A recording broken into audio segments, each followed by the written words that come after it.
Hey, did you know that Two Girls Shooting the Shit is on Instagram and Facebook? We'd love to hear your feedback, episode suggestions, or just chat with you about life. So follow, comment, and share. Thirsty. So thirsty. I'm parched. I'm parched. I need I feel like what's wrong with thirsty? What's wrong with that? You were thirsty, in my opinion.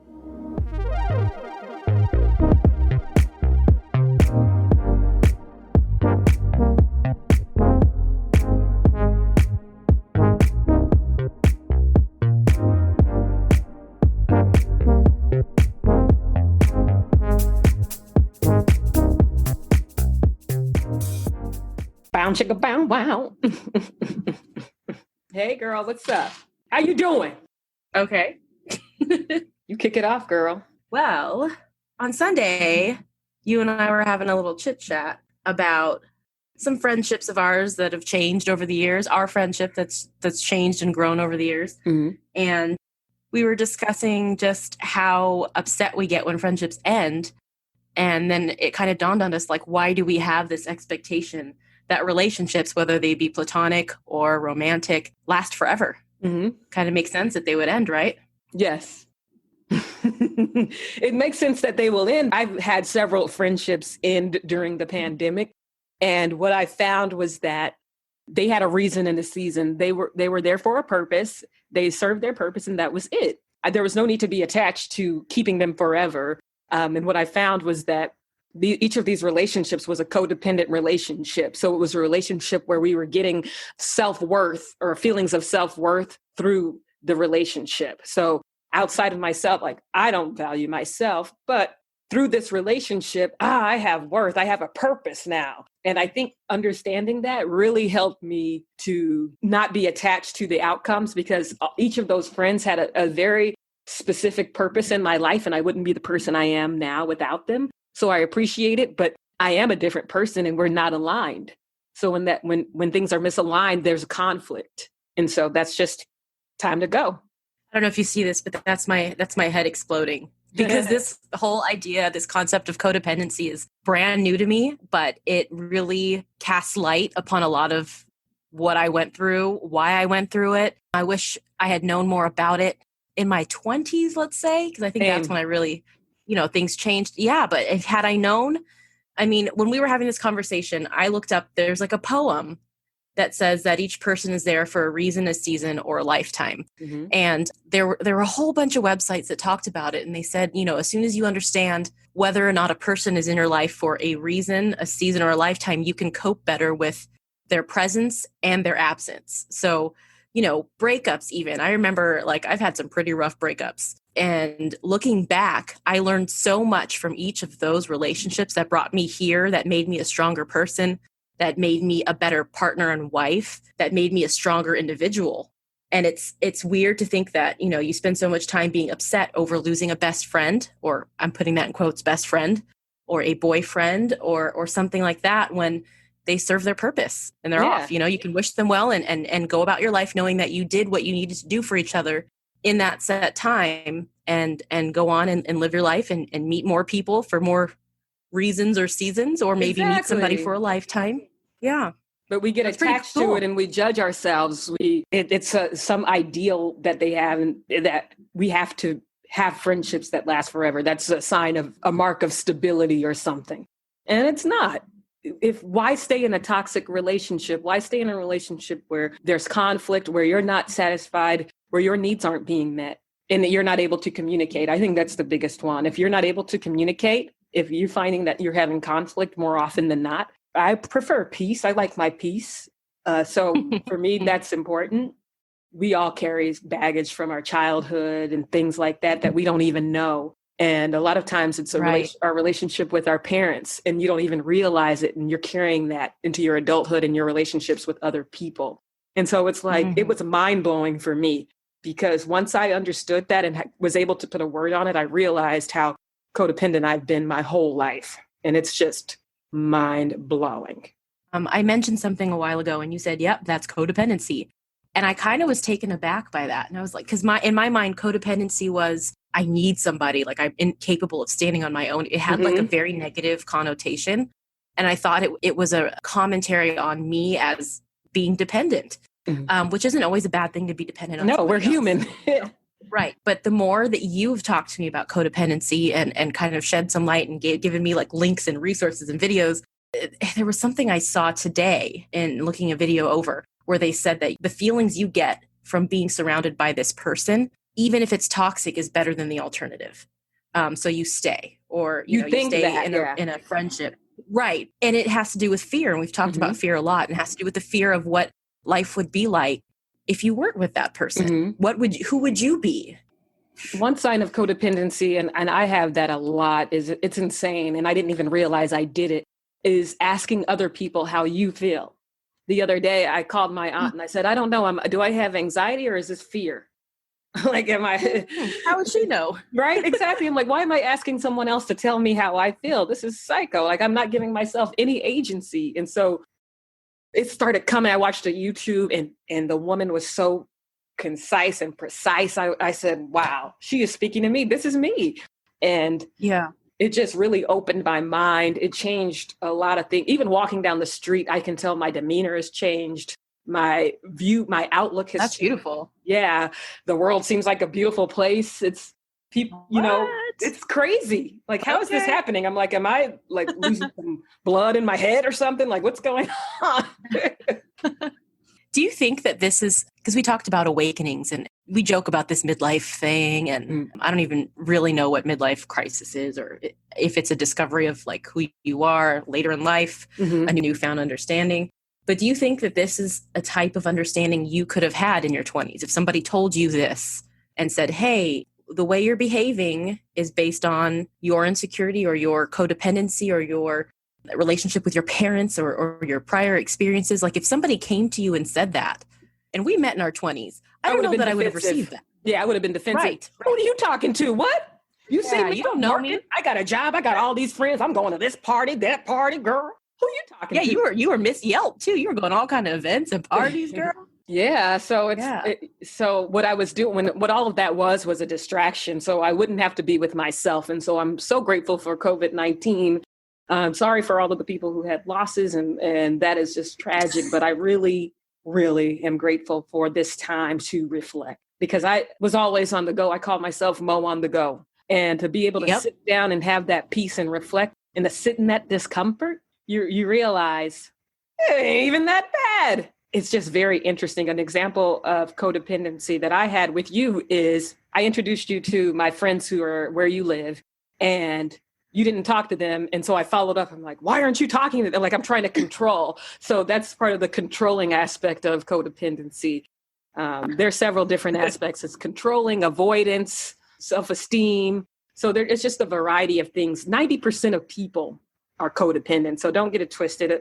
And the problem is, like you said, a lot of people, when they hear codependent, they think, oh, that's that girl who she can't do anything without her boyfriend. He can't do anything without his wife. No, that's not codependency. I mean, it may be, but that's not the whole of it. It's a whole thing. So it's worth reading about and learning about, because you really get to know yourself through it. And it leads to awakening. It really does. Awakening's no joke. Yeah, no, I like what you said about COVID forcing you to kind of be in this space and acknowledge things and see things for what they were. And we talked about religion in our first episode, and there's just in the Bible, and this is going to be my next tattoo. I don't know if that's like sacrilegious. I don't know, but be still. That's something that has always brought me some peace. Remember to be still. Be still and know, and I really do feel that a lot of knowing comes from being still, stilling your mind, stilling your body. Quit looking outside of yourself to find yourself. Exactly. And I feel like I'm not even, and this is probably me with my negative talk or whatever, I'm not even like in a position to be telling people how to like better themselves or whatever, but this is what's worked for me.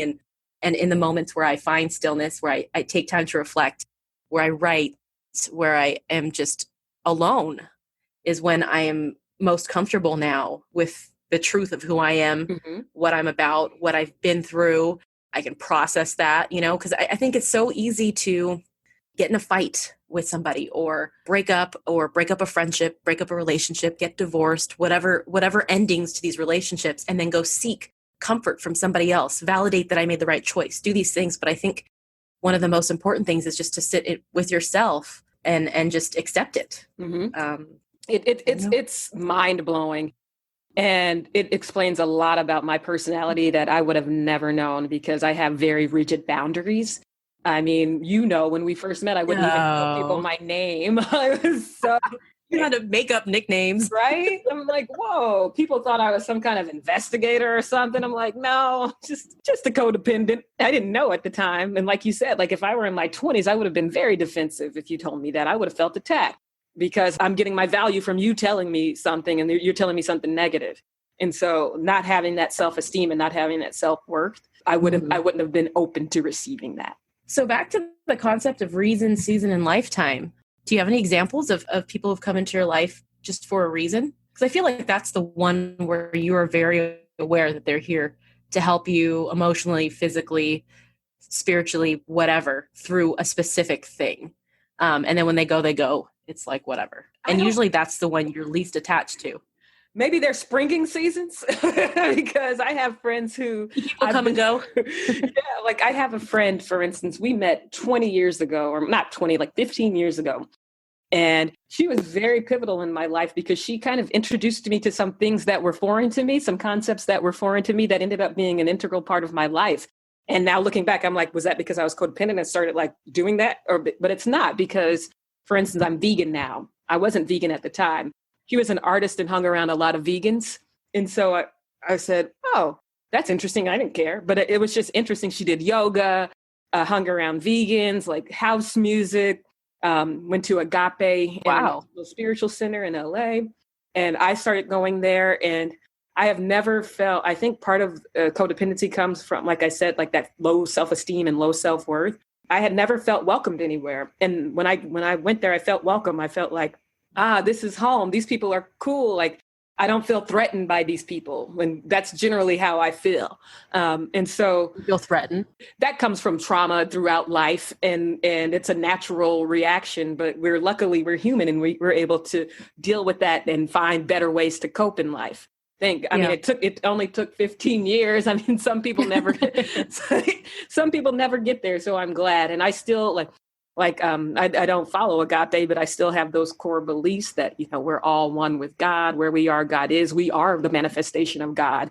And so that's beautiful. Within us is everything that we need. And it's hard to understand because and I'm so glad I've never had a boyfriend. And you say that a lot. And I always push back. Because you always say, I've never had a relationship. I've never been in a relationship. And I always say, just because it wasn't ideal or the one you wanted doesn't mean it wasn't a relationship. Now, what do you mean when you say, I've never had a boyfriend or I've never had a relationship? Yeah, I've never had a relationship. I've never had anyone where I've been out with people, meeting their family, meeting their friends, things like that. I've never had anything like that. I've only had a couple of dates here or there, a couple of dates. Maybe they'll come back after a few months and I have a couple of dates again. But I've never had anything consistent, anything where I was like a relation, an actual relationship. With titles. Yeah, with titles, and not even with titles, with just actions. Looking back, part of it could have been because of my rigid boundaries. I mean, that's revisionist history. I don't care. It's not for me. Like we said, reason and season. And actually, I reached out to a guy I dated a couple years ago because we had a lot of conflict. And I realized that part of my part was the codependency.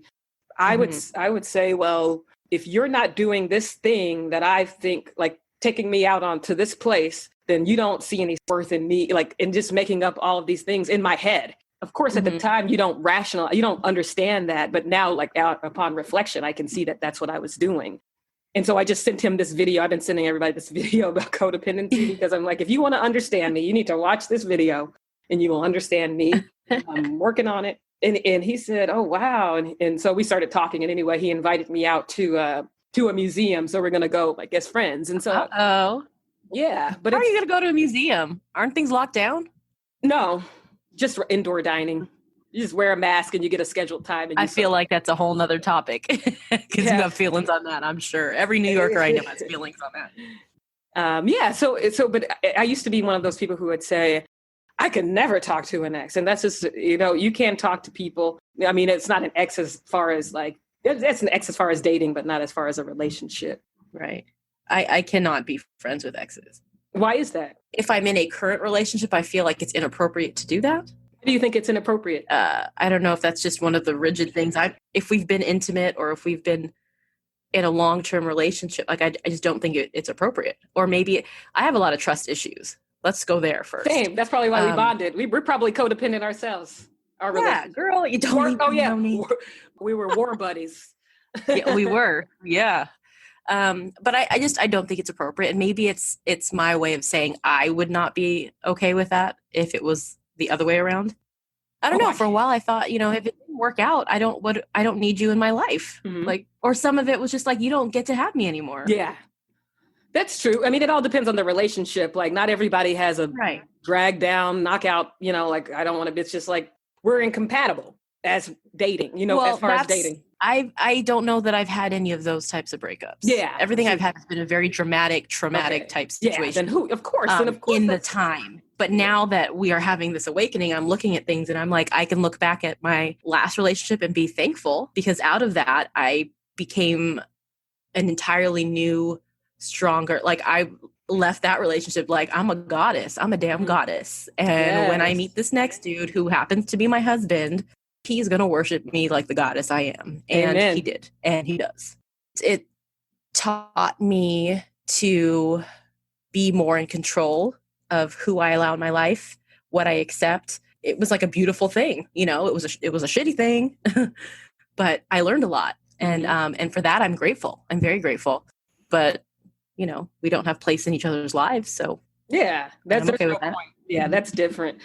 Yeah, if you like for me, I thought it was cool that he offered to go to a museum or something like that because it shows growth. And then also for me, it shows growth on my side because I was the kind of person who, if you cross me once, you're blocked, deleted, done.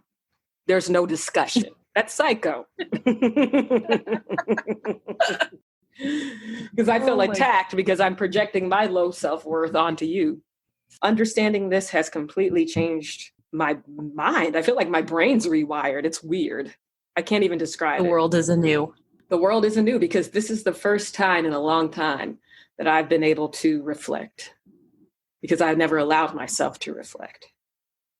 And I'm sure that's probably some kind of PTSD that I will find out. But, it's like, it's not as bad. That's why I never meditated. What do you think about friendships of convenience? Because you were talking about how you lost a lot of friends due to COVID, lost them as far as being separated from them, not, passing on. Mm-hmm. I feel like I had that similar experience when I went to law school. I don't know about you. I feel like law school, maybe med school is probably the same or any like rigorous program where you are isolated from the people you had regular social interactions with, going out on Friday nights or, girls trips and things like that, whatever. When I went to law school, I know I fell off, like went MIA from everybody who I would text all the time and call all the time because you just don't have the time. And I lost a lot of friends during those 3 years. The ones that stuck around were, I guess, that taught me, trim the fat. Like some of the friends just aren't, they were convenient, because we lived close to each other or because we, traveled in the same circles. But when it came to sticking through and making an effort over miles, or just sending a card, I have a great friend who just sends cards sometimes. When life gets crazy, she'll just send a card, and it's just like, you open your mailbox and you're like, oh my gosh. Yeah, you do that. Yeah, I haven't in a while, but I try. I think about doing it a lot. You do it more often than you think, I think. But I'm inspired by her, and that's why I do it. She's been my friend in college, and she sends cards every so often, and it's just amazing. But I wonder about that, like friendships of convenience, because I feel like those, when you lose them, it doesn't really hurt, and I feel bad. Not that I don't care about the people who were these convenient friends, but. I don't think I was ever really torn up about that. I never really had superficial, or at least on my end, I didn't know. I try not to have superficial, like they had to pass my rigid boundary test in order to become a friend. So that takes work. Usually the little social people, I don't mind that. People you might go grab a drink with here or there and you never talk to, you might write them on Instagram here or there. Like, that's fine. But my friends, I had a completely different law school experience. It was all about socializing and meeting people. And I don't know how I even passed law school because I was not really a good student, and I was working as well. And so I was meeting people at work. I met people at school, and I am still friends. I'm still friends with most of them. And so I think because I value friendship so much because of that codependency, because that's my self-worth. Like, if nobody likes me, then it's going to be like, they're all going to laugh at you. Nobody likes you. And so that was my validation. And I think for context, I don't have a support system like most people. I think a lot of people take that for granted, like being able to call your mom or dad, or being able to call someone and knowing that someone has your back. Like if you're in a fire or something, like somebody has your back. And so I didn't have that. And I think not having a fire, huh?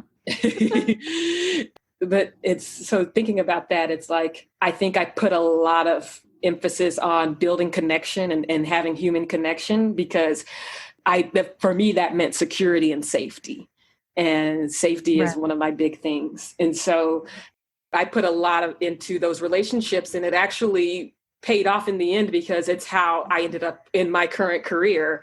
And so that was through someone I went to school with. So you just never know. So that maybe that was the reason, because I would look back and I would say, well, you got married from law school. All I got was all these damn bills.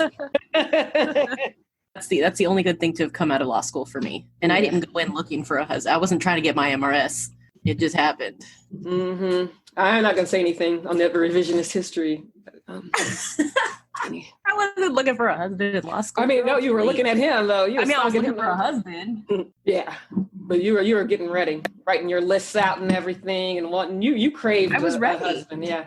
I didn't crave a God. I wish I had the emails. I wish I had the emails. Thirsty. So thirsty. I'm parched. I need a husband. I feel like, what's wrong with thirsty? What's wrong with that?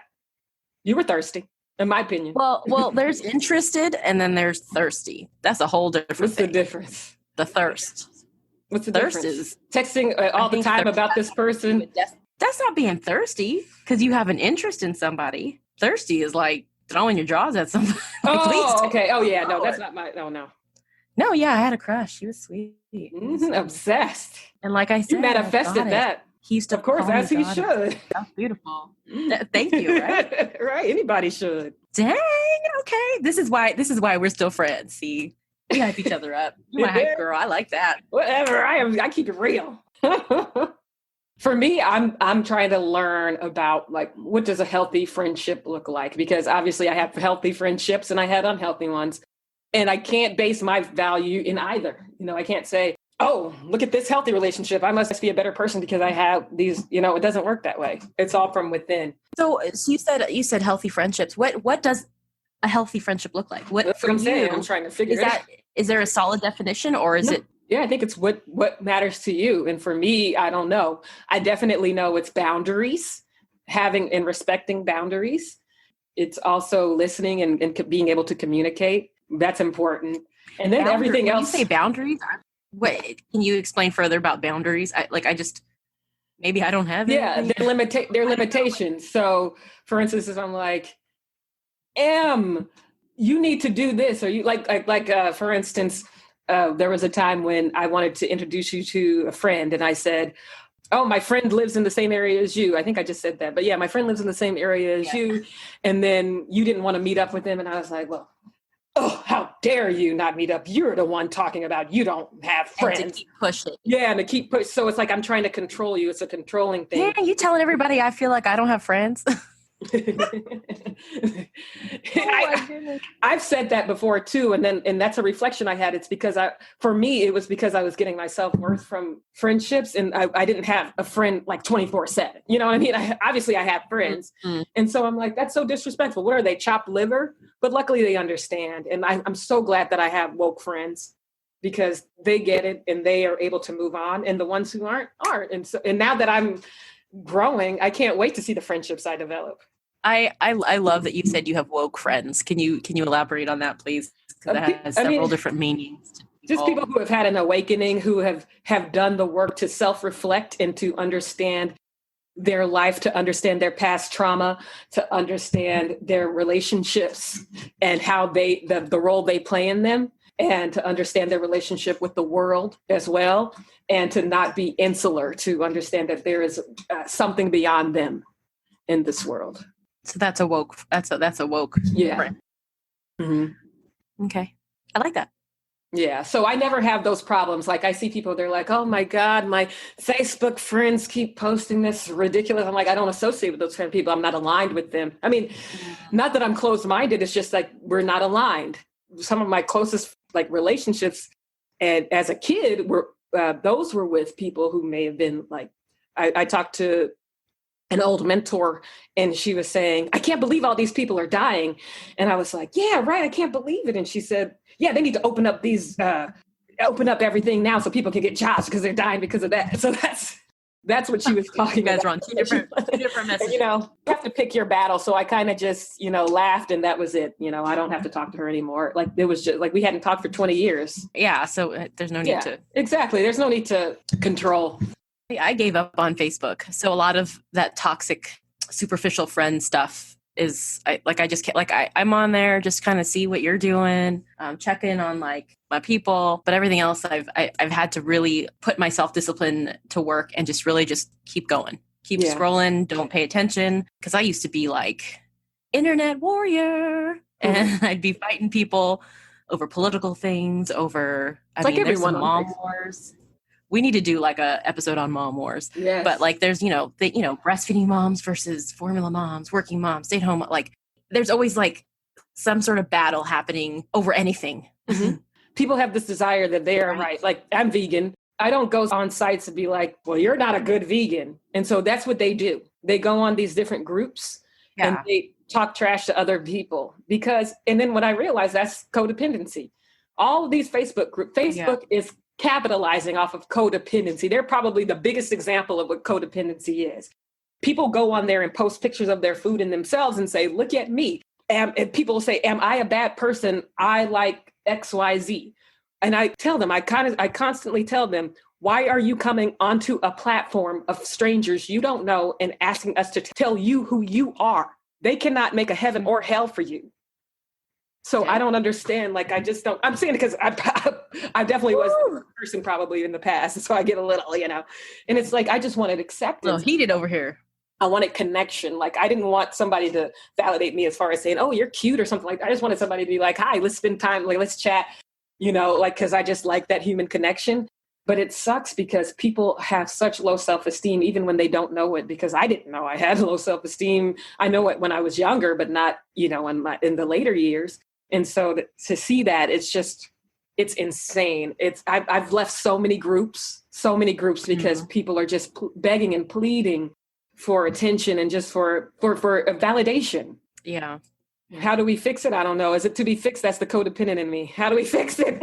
I got to fix something. Let me make it better. Mm-hmm. I think just with COVID and being on lockdown as much as we have this whole year, a lot of the things I could not live without Facebook. Like I would be on my phone in the middle of the night. If I got up to go to the bathroom in the middle of the night, I was on my phone for at least an hour on Facebook, just scrolling and stuff like that. And thinking about that now is like, it's insane to me that I spent the amount of time that I spent on there posting about things that don't even matter, scrolling through, commenting on things. I mean, I don't know. And it's just so weird that it was at first, the original intent of social media, I miss, and I feel like that's gone, is just the connection.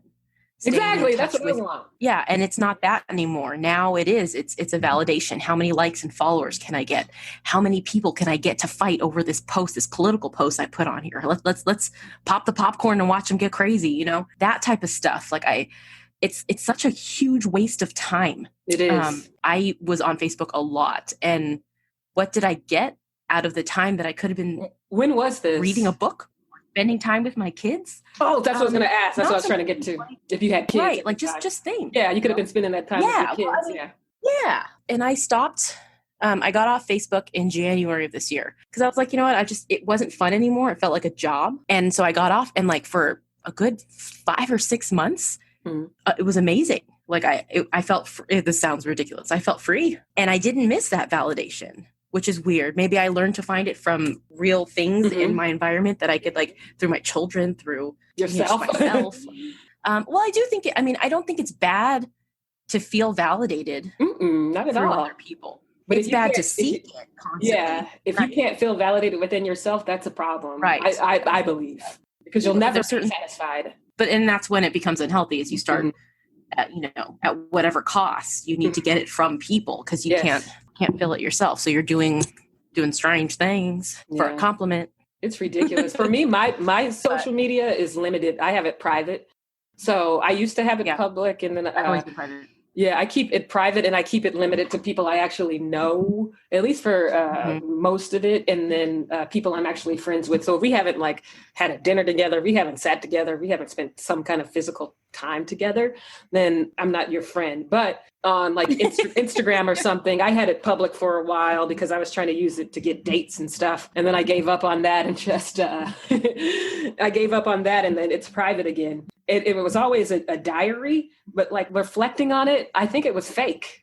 I think it was a fake presentation of myself. I thought it was a diary, but I think I was in denial. And I think in the back of my head, I was hoping that somebody would see it and want to date me. And then I stopped. And then after I realized that, I just stopped posting. Now I just post memes and stuff and inspirational quotes. I do like that, though. Do you think you can have a friendship with somebody that you haven't physically been around? Oh, definitely. I used to do that. I used to like be on the AOL chat back in the day. Say some of my closest girls, I've never met. If you go through a life experience and there's a group of support, it's a support group. Exactly. You really get to know each other through marriages, divorces, children being born, all kinds of life changes.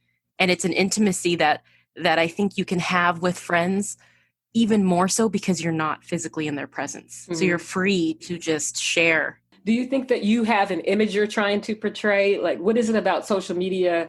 I'm just trying to understand, like the post, like the validation, I guess, or like, where does the stress come from? For me, my stress came from not connecting with people, like not being able to get any bites, like nobody talking to me. Like I didn't care if you liked it or anything. I just wanted to engage. Like I want that engagement.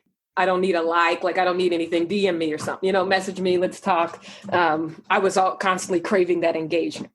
I don't know. Being, and this is going to sound weird, being forced to see things or be a part of something I didn't want to be a part of.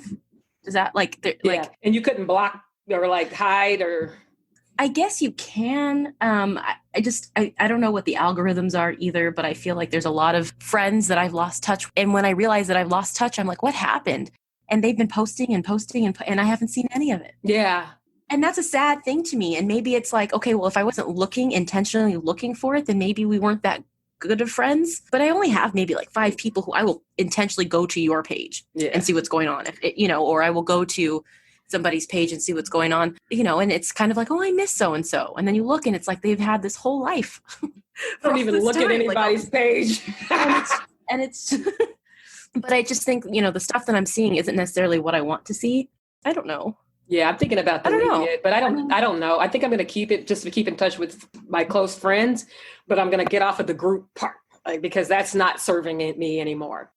Like, I don't want to go to a recipe and all these holier than thou people, these people have issues. Like, I don't know what is going on with the world. Why does everybody have to, and I've done this before. Like, I used to do it as being like the grammar police, because I think I felt inadequate. And so like, if I can show you something, then maybe you'll appreciate me and maybe you'll like me, And so it's unfortunate, but it's so prevalent it's rampant on the internet, on Facebook, on all of these sites, and people just arguing for the sake of arguing. We're asleep. And I'm so glad to finally start waking up. Yeah, I'm good on the arguing part. I have no desire. I'm like, what is it? It's like Barney Frank, like he said, like arguing with you is not you, but like understood you. It's like arguing with a dining room table. And it's like, yeah, I'm not going to sit. Like, why do I have to be? Why is there a need to be right in humans? And I still don't understand that. I don't like debate because of that. Like, I like to exchange ideas. I like discourse, but I don't need to convince you to do anything. You're not going to convince me. I mean, maybe you will. But it's like, I don't want to have to feel like I'm convincing you. And then it's like, what are we talking? Are we just shooting the shit then? Like, if we're shooting the shit, that's fine. Like, I like a good debate if we're just shooting the shit. But I don't try to convince me. I'm not going to convince you. Like, I'm not going to try to convince you to be vegan. You know what I mean? We can talk about it. You might. I mean, I'm married to the biggest carnivore there is. So it would be very difficult to do. But for me, it's probably just like that trauma response of just seeing, like, just having that probably toxic empathy, I would call it, where, I saw the chickens being ground up and my body just started shaking and I thought, oh, remember when we saw that movie Super Size Me and then we went and got McDonald's? So kind of like that. So I ordered some chicken after. I was like, that ain't nothing. I'll order some chicken. And then I got the chicken. I was so disgusted. I was like, I can never do this again. That was a wrap. Wow. Never came back. That's interesting. You must have watched it at the right moment. It was meant to be. Yeah. Thing, you know? It was very pivotal part of my life, a very ungrateful part of my life. And I wasn't appreciated. I wasn't present. I wasn't coping properly. I wasn't taking care of my health. It was a stressful and trying time. And that was all in here, in my brain. And if you look on the outside, like reflecting, there was nothing for me to be afraid of. I had a great life. I was living a great life, but I was so in my own head that I couldn't even see it. I know. I was having the time of my life, and then my life just crashed. You know, everybody started dying, and like just trauma after trauma, and all these things. And I said, "Oh God!" So that's what happens. So you know, once you enjoy life, it just kind of you get shat on. So maybe if I just think it's miserable all the time, then that's like it's thinking. They call it thinking error. So maybe if I think it's miserable all the time, I can trick whatever power that is making life hell for me. You know, I can trick them into just letting me coast. And I'm so glad that I got out of that way of thinking because life. Me too. I remember you going through it, and I remember thinking just like how resilient you are. Like I'm still in awe of the life changes that I've been here to witness. Just a lot of changes, a lot of hard times that you've we've talked about the phoenix rising out of the ash or whatever. And I swear that is the perfect representation of how I view you. I'm going to get that tattoo one day. Why am I getting all emotional? This is so ridiculous. No, but I think you are just such a strong person. Unreal. A lot of things that would have broken people. I mean, and look at you, you're thriving. Yes. About to be a homeowner. Hope so. Traveling the world. Phew. Not jinxing. I'm putting extra good juju on it. So it's and again, like we talked about with relationships, I think that things that happen in life build you. They create who you are. They make you more grateful on the other end. Coming out of it, more aware, more present. Exactly. A good example of codependency is our old, and I was still codependent on them because our old mentor and how our mentor just ghosted us, and I felt abandoned. Like I couldn't take it, and I would text, "Oh, well, I forgive you for abandoning us." Passive aggressive or just straight up aggressive stuff. Yeah. I've done that several times to people. It's like it's like I place so much value on them that it's almost psychotic because then I just get upset. Like what was it's wrong? Not reciprocated. What's wrong with me that you just nothing to do with you. Close relationship and then you just disappear. Exactly, it has nothing to do. But that's how it is when you for a reason and a season. Exactly. That specific person brought us together. Mm-hmm. We can just be grateful for that, and wish and look her at well. that short time, and I feel like I have friends from there. You and a couple others, and it's just like I can't believe we're still friends all this time. It was fun. It was fun. It was my first taste of life, so I appreciated it. Any other thoughts? How about the lifetime part? Reason, season, friend for a lifetime. Is that something that's possible? I mean, is that? I don't know until the end of your life. I mean, is that a parent? Is that I don't know. I'm having feelings and like I'm thinking about Sinjin and Tanya and this whole soulmate thing. No, that was funny. I don't know that I believe in soulmates. Mm-hmm. And why do we have to? Yeah, well, I'm not even going to say, because I mean, okay, if any of you guys out there listening know what we're talking about, we both watched 90 Day Fiancé. And one of the couples on there, Tanya and Sinjin, were getting married. And Tanya said she believes in soulmates, except he was not her soulmate. Mm-hmm. She had already met her soulmate, and they had broken up. So, I mean, that's a little cold on its own. But the concept of soulmates, I don't know. I don't think that there's only one person in this entire world that you are meant to find, and good luck finding them. Yeah. It's all these weird things that we believe for no reason, and we don't question things, and then we end up disappointing ourselves when we don't find them, and society markets things to us and we fall for it. And it's like, once you get over this hump, it's like you almost feel like a stranger on earth. Like, I kind of feel that way. And so it'll be interesting it'll be interesting as I go on this journey to meet people who are like-minded and to learn more, because so many people are asleep and you're just watching people. I mean, I was watching myself, you're just watching people go down a path and you don't even know, because it's just like, we're brainwashed. Like, I don't get that. I mean, I think she meant it in a negative way. I think that she loves him, and they just don't have that soul connection. He checks the boxes, but they don't have a soul connection. They had sex very early on in the relationship, which builds false intimacy. He repeatedly says he needed to get the visa, so they had to get married, so who knows? Like, is that going to be a lifetime? We don't know. And now, they can monetize it. So he has an Instagram. She has an Instagram. He doesn't post her on his, and she posts him on her. I've noticed that. Because he's finessing.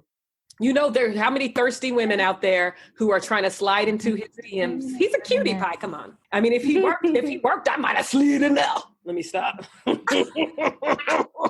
get a job. I don't know how I feel. I believe in soulmates. I definitely have had it where there was just energy, it felt like a cosmic energy and just an attraction that was reciprocated. And it just felt like something I had never felt before, but that could have been like codependency. Like, I don't know, like, I'm just blaming everything on it now.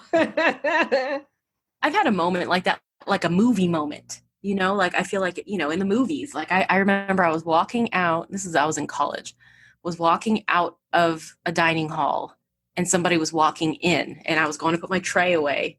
And it was like, I remember the song that was on, that was playing. It was Angel of Mine by Monica and Brandy.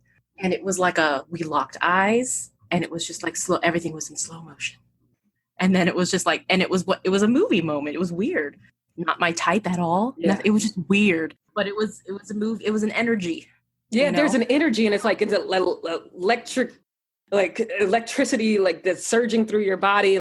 And it was so weird. And it was almost like a drug. Like, it felt like a drug. And I have, which can't be good, right? Yeah, right. And I don't, me, like, I don't trust, like, I have trust issues myself. And so the fact that I felt safe, like, I felt like I could be myself, because usually I would think, I have to portray something, because if I'm myself, nobody will like me. And that was subconscious. Like, I wasn't obviously doing that, but I felt safe. Like, I felt secure. Like, we would just laugh and talk. And it was just like I say, like with one of the gals. And so like feeling that, I said, wow, that's insane. So it's just interesting to know, but I believe that you don't have one. I think that you can have it again if you believe you can. And I believe it only takes one, like, to find the love of your life, or the love of your season, or your reason, When it comes to these lifetime, the reason, season, or lifetime. And when I think about lifetime, I really think a lot of it is romanticized. Mm-hmm. I think that we're talking about soulmates right now. There's the happily ever after and the fairy tale. And I think this might be part of, and I'm not speaking from any expertise, knock on wood. Mm-hmm. There's a lot of, divorce. Yeah, is something that happens. But I think...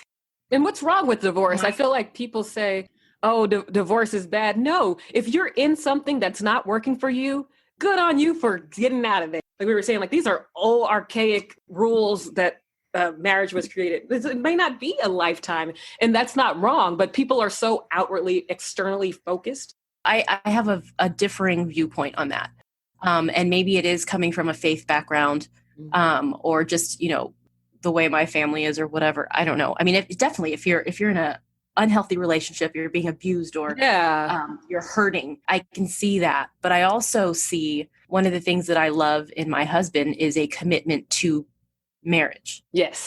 It's something that we entered into knowing and not knowing, because we don't know, right? But the idea is this is not going to end. Yeah, exactly. Our compact, our contract, our commitment to each other. And so I think one of the things, and I'm bringing this around, trying to think of lifetime, people for a lifetime, friendships, relationship for a lifetime, is I think that there have been many times where I felt that electricity we talked about, and I felt like I was floating in butterflies, and I just was like, oof. I saw a meme somewhere within the last year or two, and it said something about like, that's not what you want. You want somebody you see and you feel a sense of calm over you, and you feel you don't want the butterfly. I mean, that it feels good. Butterflies are great, but you want to feel like this is it. Exhale. Waiting to exhale. And that's what I feel with him. That's what I say too. That's hilarious. But yeah, it's the calmness, the I'm home here with you. Like I don't have to, I can be my true authentic self. I don't have to put on a show. Right. And that's important to me. Yeah. That's important to me. That's why I've been single, because I don't meet the criteria for, traditional standards of beauty and things like that. And I don't need to. And so now is my time. So let's see what happens. I'm excited. Get it, girl. Hey. Be the cougar you want to be. Did you say that? Wow, hungry like the wolf. I had a lot of rules in place of who he had to be. The rules? We even read the book, The Rule. Remember the rules? I had rules, and my husband doesn't meet those rules. He is a lot younger than I am, and that was one of my top rules was age, to be in a certain bracket of whatever. But it's kind of freeing when you just let go and live. Like I feel like you have a lot of core beliefs to get like that are in common. Like you got lucky in that you both have the same faith. I think that's important. Yeah, you have to both have the same faith and things like that. And for me, since I'm eccentric or whatever, I'm not going to really meet somebody who has my same beliefs, most likely. But you need somebody who fits. You don't need anybody, but you would like to have. It would be ideal to have somebody that fits, and it's almost like they have quote unquote. And I hate that they phrase it like this, but the male and female components when it comes to electronics or something. Like you may be eccentric, so you're like the plug, and you need somebody who's going to receive that. Even if they're not on the same level as you, someone who's going to receive it, appreciate it, let you thrive in it, and not try to stifle it. I don't even think it has to be the same, but I think as long as you can appreciate each other, and this is true of friendships, of anything, just appreciate each other for who they are, and just want the best for each other and help each other grow in whatever that looks like. Exactly. Right. And to not be selfish. I think that's the thing. And that's how you kind of, what happens in codependent relationships is a lot of times you're selfish and you don't even know. And I think that is something that's important is to say, it's not about me. Like, I want to see the best for you. I want to see the best for in your life. I want to see you achieve your full capability. Whatever you want to achieve, you can meet that potential. And know that that's not a reflection on you. If you're doing well, whatever, I can cheer for you. It has nothing to do with whether or not I'm doing well. I'm not comparing myself to you. We try to, and you know what? I think that whole idea needs to be spread. And this is just, I don't even feel like I'm fully allowed to say these things, but like within the Black community, whisper around females, the lean-in stuff, like the crabs in the barrel. Right. We are not competing against each other. We're here to lift each other up. We are here to support each other and help each other become our best selves, our best selves. And it's not a reflection on you. I think that's how we bonded so quickly, because I remember when I met you and I was like, who is this pretty girl just smiling? And like, why is she so friendly? I'm not used to that. This cool girl is smiling at me. I'm validated. Yes, validated. Cool. Oh, Lord. It's funny to hear what other people think of you, because that's not that's not my internal messaging conversation. That was my perception. Why are you smiling? Because you make me smile. Oh, you're my soulmate. Yes. Oh my gosh.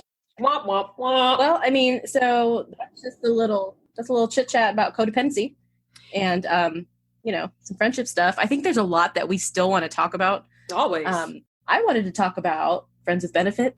I wanted to talk about a little more fun stuff, but I don't think that really ties in. It could tie in with codependency, but it could also tie in with the thirsty talk we were having earlier. Let's do it. We can take that into another episode. Sounds good to me. Yeah, so I guess on that note, see you next time. Hey, thanks for catching this episode of Two Girls Shooting the Shit with Em and Mo. New episodes drop weekly. Make sure to subscribe wherever you get your podcasts.